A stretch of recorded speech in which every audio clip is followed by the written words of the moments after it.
السلام علیکم ورحمۃ اللہ تعالی وبرکاتہ۔ وعلیکم السلام ورحمۃ اللہ وبرکاتہ۔ حضرت ایک سوال عرض کرنا ہے، آپ سے پوچھنا ہے کہ کیا اللہ کے نبیوں کو کیا اللہ نے علم غیب عطا کیا تھا یا نہیں؟ اگر کیا تھا تو وہ علم غیب کتنا ہے؟ یعنی آج کل کہا جاتا ہے کہ اللہ سے ملا دے رہے، تو ان کا علم کیا اللہ کے برابر ہے یا اللہ سے کم ہے؟ تو ہے تو اس کا کوئی متعین ہو کر سکتے ہیں کیا اتنا ہے یا نہیں؟ برائے کرم اس کا جواب عنایت فرمائیے۔ دیکھیے، یہ علم غیب کے تعلق سے ہمارے علماء کرام، مفتیان کرام، محدثان کرام بہت سارے جوابات انٹرنیٹ پہ ہو، کتابوں پہ ہو، سب جگہ دے کر اتنا دے دیے ہیں، میں کہتا ہوں کہ اگر ان کتابوں کو جمع کر دیا جائے تو کوئی اس کا بوجھ نہیں اٹھا سکتا، لیکن پتہ نہیں ان لوگوں کو آخر کیا ہو گیا ہے جو کہ علم غیب نبی کو مانتے نہیں، نبی مان رہے ہیں اور غیب نہیں مان رہے۔ نبی کا معنی ہی ہوتا ہے غیب بتانے والا۔ تو سب سے پہلے یہ دیکھیے، اللہ نے کیا ہمارے رسول صلی اللہ علیہ وسلم کو نبی نہیں کہا کہ نہیں کہا نبی؟ یا ایھا النبی کہا۔ تو یا ایھا النبی کا مطلب کیا ہوتا ہے؟ ایک غیب بتانے والے۔ تو مطلب اللہ خود نبی کو عالم غیب مان رہا ہے، کیونکہ یا ایھا النبی کہہ کر کے اس بات کی طرف اشارہ کر رہا ہے اللہ، یا ایھا النبی ایک غیب بتانے والے۔ اب جب اللہ کہہ رہا ہے غیب کا علم ہے نبی کو، تو پھر اللہ کے بندے کو کیا ہو گیا ہے جو کہ نبی کو علم غیب نہ مانے؟ ہاں، مگر ایک چیز میں ذہن میں رکھنا چاہیے، ہم نبی کو عالم غیب مانتے ہیں۔ ہم نبی کو کیا مانتے ہیں؟ عالم غیب، عالم الغیب نہیں مانتے۔ دیکھنا، دو بہت بڑا فرق ہے، اور یہ وہی سمجھے گا جو عالم ہو۔ یہ انٹرنیٹ پر بیٹھ کر کے چیخنے کا نام علم نہیں ہے۔ دیکھنا کیا ہے، ہم نبی کو کیا مانتے ہیں؟ عالم غیب مانتے ہیں، اور اللہ کیا ہے؟ عالم الغیب ہے۔ یہ خاص اللہ کی صفت عالم الغیب، کسی نبی کے ساتھ یہ خاص نہیں۔ عالم غیب ہمارا نبی، اور ہم یہ مانتے ہیں کہ اللہ نے تمام نبیوں کو غیب کا علم عطا کیا ہے، غیب کا علم عطا کیا ہے۔ غیب تو اللہ کے ساتھ خاص ہے، لیکن یہی تو مقام ہے کہ خاص بندے کو خاص چیز عطا کی جاتی ہے، عام بندے کو نہیں۔ کیونکہ جب خاص ہے اللہ کے ساتھ غیب، جب اللہ کے ساتھ غیب خاص ہے، آپ مان رہے ہیں بھائی غیب خاص ہے، ہم بھی مانتے ہیں کہ غیب خاص ہے، تو نبی عام بندہ ہے یا خاص بندہ ہے؟ خاص بندہ ہے۔ تو جب خاص بندہ ہے تو اللہ تبارک و تعالی نے خاص بندے کو خاص چیز عطا کیا، اور وہ خاص چیز کیا ہے؟ غیب۔ جیسا کہ اللہ تبارک و تعالی کلام مقدس میں ارشاد فرماتا ہے، میں مختصر جواب دے دوں گا، آپ اس کا اگر پڑھیں گے تو آپ کتابوں میں مطالعہ کر سکتے ہیں، مسلم شریف، بخاری شریف، ترمذی شریف، سیاہ ستہ کی پوری کتاب بھری ہوئی ہے، قرآن پاک بھرا ہوا ہے علم غیب کے تعلق سے۔ مگر میں چند آیت آپ کے سامنے پیش کروں۔ ایک تو سب سے پہلی آیت آپ دیکھیے، سورہ آل عمران آیت نمبر 179۔ اللہ فرماتا ہے، ما کان اللہ لیطلعکم علی الغیب ولکن اللہ یجتبی من رسلہ من یشاء۔ کیا فرماتا ہے اللہ؟ اور اللہ کی شان یہ نہیں کہ اے عام لوگو، اللہ کی شان یہ نہیں کہ اے عام لوگو تمہیں غیب پر مطلع فرمائے، آگاہ فرمائے، لیکن اللہ غیب کے لیے چن لیتا ہے اپنے رسولوں میں سے جسے چاہے، اپنے رسولوں میں سے جسے چاہے۔ تو مطلب یہ کہ رسولوں میں سے محمد عربی کو نہیں چاہا، ارے رسولوں میں سے جسے چاہے، تو اب رسولوں میں سے محمد عربی کی بھی ذات ہے، تو ان کو چن لیا اللہ نے غیب کے لیے۔ اب جب غیب کے لیے چن لیا تو اللہ تعالیٰ اور آگے فرماتا ہے، کیا فرماتا ہے؟ سورہ نساء آیت نمبر 113 اللہ فرماتا ہے، وَعَلَّمَكَ مَا لَمْ تَكُنْ تَعْلَمْ، اور اے حبیب آپ جو نہیں جانتے تھے وہ سکھا دیا اللہ نے۔ ماں، لفظ ماں جو ہے یہ عام ہے، عام لفظ ماں یہ عام ہے، اور جب عام ہے تو لفظ ماں جب عام ہے تو اے محبوب آپ جو نہیں جانتے تھے وہ سکھا دیا اللہ۔ تو اب ہم تو یہی کہتے ہیں اللہ کے سکھانے کے بعد نبی پاک کو غیب کا علم ہوا، خود سے نہیں ہوا۔ جو خود سے مانے وہ کافر ہے، جو خود سے مانے وہ کافر ہے۔ ہمارا تو اہل سنت کا یہ معیار ہے اہل سنت کا یہ معیار ہے، فیصلہ ہے کہ اللہ نے میرے نبی کو غیب کا علم عطا کیا ہے، ہم تب غیب کا علم مانتے۔ اور اللہ تبارک و تعالی ارشاد فرماتا ہے سورہ آل عمران آیت نمبر 49، اللہ فرماتا ہے وَأُنَبِّئُكُم بِمَا تَأْكُلُونَ وَمَا تَدَّخِرُونَ فِي بُيُوتِكُمْ، اللہ فرماتا ہے اور اے نبی اور میں تمہیں وہ چیز بھی بتا دوں گا جو تم کھاؤ گے اور اپنے گھروں میں ذخیرہ کرو گے۔ یہ نبی کو فرما رہا ہے۔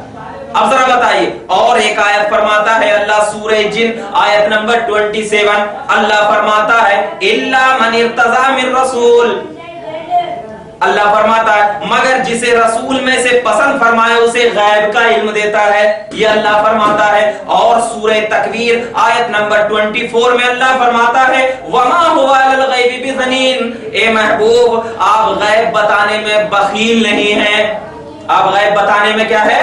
بخیل نہیں ہے۔ بخیل کس کو کہتے ہیں؟ جس کے پاس مال ہو اور پھر وہ نہ دے رہا ہو، اس کو بخیل کہتے ہیں۔ مثال کے طور پر ایک ایگزامپل دیتا ہوں میں آپ کو، کیا کہ کوئی فقیر ایک امیر کے پاس گیا اور جا کر کے کہا مجھے 10 روپیہ چاہیے، وہ امیر کہا ہٹو میرے پاس کچھ بھی نہیں ہے چلو نکلو، اس کو بخیل کہیں گے۔ کیوں؟ اس لیے کہ اس کے پاس مال و دولت ہے، اس کے پاس کیا ہے؟ مال و دولت ہے۔ لیکن اگر کوئی غریب کے پاس گیا فقیر اور جا کر کے بولا کہ مجھے 10 روپے چاہیے، وہ کہا کہ میرے پاس کچھ بھی نہیں ہے، تو اس کو بخیل نہیں کہیں گے کیونکہ اس کے پاس کچھ بھی نہیں ہے۔ اور اللہ کیا کہہ رہا ہے؟ اے محبوب آپ غیب بتانے میں بخیل نہیں ہے، مطلب یہ ہے کہ غیب آپ کے پاس ہے، اگر آپ نہیں بتائیں گے تب بخیل ہوں گے، اور آپ تو بخیل ہے ہی نہیں، اب تو بخیل ہے ہی نہیں۔ تو لہٰذا ان آیت کریمہ سے کیا ثابت ہوا کہ اللہ تبارک و تعالی اپنے نبی کو غیب کا علم بتاتا ہے، غیب کا علم بتاتا۔ اب کتنا بتاتا ہے کوئی متعین نہیں کر سکتا، اللہ کی ذات ہے، کیونکہ جس طرح اللہ تبارک و تعالی کے علم کا حصار نہیں کیا جا سکتا، علم کو گھیرا نہیں جا سکتا، تو ویسے ہی اللہ کے علم کو جب گھیرا نہیں جا سکتا تو اللہ نے اپنے نبی کو یہ نہیں کہا میں نے تھوڑا غیب بتایا، یہ نہیں فرمایا کہ میں نے اتنا غیب بتایا، نہیں، بلکہ اللہ نے مطلق فرمایا کہ میں غیب کا علم اپنے نبیوں کو دیا ہوں۔ کہیں پر اللہ نے فرمایا اِنَّا أَعْطَيْنَاكَ الْكَوْثَرَ، اے محبوب ہم نے آپ کو خیر کثیر دیا، خیر کثیر دیا۔ تو اس سے بھی یہ بات ثابت ہوئی، یہ تو قرآن کی آیت ہے، اب قرآن کی آیت کا انکار کوئی بھی نہیں کر سکتا۔ اب جو لوگ کہتے ہیں کہ نہیں اللہ تبارک و تعالیٰ کے ساتھ غیب کا علم خاص ہے، تو میں بھی تو یہی کہتا ہوں کہ خاص ہے غیب کا علم، تو کیا وہ خاص چیز اللہ عطا نہیں کر سکتا؟ تو پھر اس آیت کریمہ کا جواب کیا دیں گے جو اللہ نے فرمایا کہ میں نے اپنے رسولوں میں سے جسے چن لیتا ہوں غیب کا علم دیتا ہوں؟ اس آیت کا کیا جواب دیں گے؟ تو اس آیت کا جواب دینے کے لیے پہلے یہ ماننا پڑے گا کہ وہ جو علم خاص ہے اللہ کی ذات کے ساتھ وہ اللہ کا ذاتی علم ہے، اور یہ جو نبی اللہ کے ساتھ اللہ نے غیب کا علم دیا ہے یہ علم عطائی علم ہے، یہ علم عطائی علم ہے۔ تو اب یہ آیت کریمہ تو ہو گئی، تو جب اللہ تبارک و تعالیٰ نے اپنے نبی کو غیب کا علم دیا ہے، اسی لیے نبی پاک صلی اللہ علیہ وسلم نے غیب کے علم کو ظاہر کرنے کے لیے کئی حدیثیں بیان فرما دی، کئی حدیثیں بیان فرما دی۔ اب ذرا دیکھیے مسند احمد بن حنبل کی حدیث پاک ہے، جلد 5 صفحہ نمبر 243 ترمذی شریف حدیث نمبر 3233 فرماتے ہیں فَعُلِمْتُ مَا فِي السَّمَاوَاتِ وَالْأَرْضِ، فَعُلِمْتُ مَا فِي السَّمَاوَاتِ وَالْأَرْضِ، اللہ تبارک و تعالیٰ کے نبی فرما رہے ہیں میں نے آسمان اور زمینوں کی ہر چیز کو جان لیا، میں نے آسمان اور زمینوں کی ہر چیز کو جان لیا۔ اب کون جانتا ہے؟ جب آسمان اور زمینوں کی ہر چیز کو جاننا جو پوشیدہ تھی نبی سے اس کو جان لینا، تو یہ غیب کا علم نہیں ہے تو اور کس کا علم ہے؟ یہ غیب کا علم نہیں ہے تو اور کس کا علم ہے؟ اور جامع ترمذی جلد 2 صفحہ نمبر 156 حدیث نمبر 3234 میں اللہ کے رسول فَعُلِمْتُ مَا بَيْنَ الْمَشْرِقِ وَالْمَغْرِبِ، وہاں پر تو حدیث میں کیا ہے؟ فَعُلِمْتُ مَا فِي السَّمَاوَاتِ وَالْأَرْضِ ایک حدیث میں، اور دوسری حدیث میں کیا ہے؟ فَعُلِمْتُ مَا بَيْنَ الْمَشْرِقِ وَالْمَغْرِبِ، اللہ کے نبی فرماتے ہیں میں جان گیا جو مشرق اور مغرب کے درمیان جتنی بھی چیزیں مجھے اللہ نے علم دے دیا، مجھے اللہ نے علم دے دیا۔ اب جب اللہ نے علم دے دیا تو اس حدیث کی تشریح کرتے ہوئے کیا پیاری تشریح کرتے ہیں، کون؟ عاشق رسول حضرت علامہ ملا علی قاری علیہ رحمت و رضوان اپنی کتاب اپنی کتاب مرقات شرح مشکات میں جلد 2 صفحہ نمبر 210 میں ارشاد فرماتے ہیں کہ نبی کریم صلی اللہ علیہ وسلم نے فرمایا کہ اس فیض الہی کے میرے سینے میں پہنچنے کی سبب، یعنی اللہ کا جو فیض میرے سینے میں پہنچا، میں نے آسمان اور زمین کی ہر چیز کو جان لیا، یعنی اللہ نے آپ کو آسمانوں اور زمین میں جو کچھ ہے، مثلا فرشتے، پیڑ پودے وغیرہ، سب کا علم دے دیا، سب کا علم۔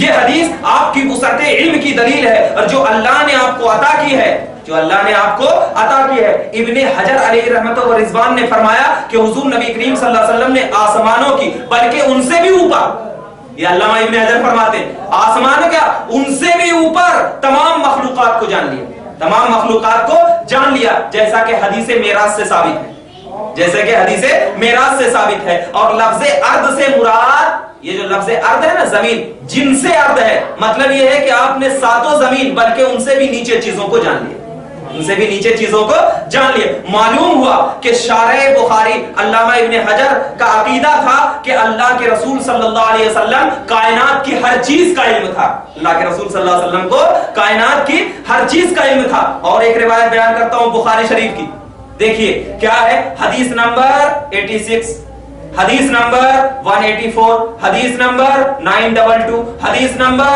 1053، یہ پوری حدیث نمبر ہے بخاری کی، ایک جگہ نہیں، 4 جگہ، 4 جگہ۔ اور مصنف ابن ابی شیبہ حدیث نمبر 68 میں کیا فرماتے ہیں، حضرت عصمہ رضی اللہ تعالی عنہما سے مروی ہے، یہ حدیث مروی ہے کہ ایک مرتبہ حضور صلی اللہ علیہ وسلم نے سورج گہن جو ہے نا، ان کی نماز پڑھنے کے بعد ارشاد فرمایا، کیا ارشاد فرمایا، میں نے جو بھی چیز نہیں دیکھی تھی مجھے اپنے اسی مقام پر دکھا دی گئی، جو چیز نہیں دیکھی تھی اسی مقام پر دکھا دی، یہاں تک کہ جنت اور جہنم بھی دکھا دیا گیا، جنت اور جہنم بھی دکھا دیا گیا۔ اور تو اس حدیث کو امام بخاری نے جو نقل کیا ہے، کیا ان کا عقیدہ یہ نہیں تھا؟ اگر عقیدہ علم غیب کا نہ ہوتا تو اس حدیث کو امام بخاری کیوں روایت کرتے؟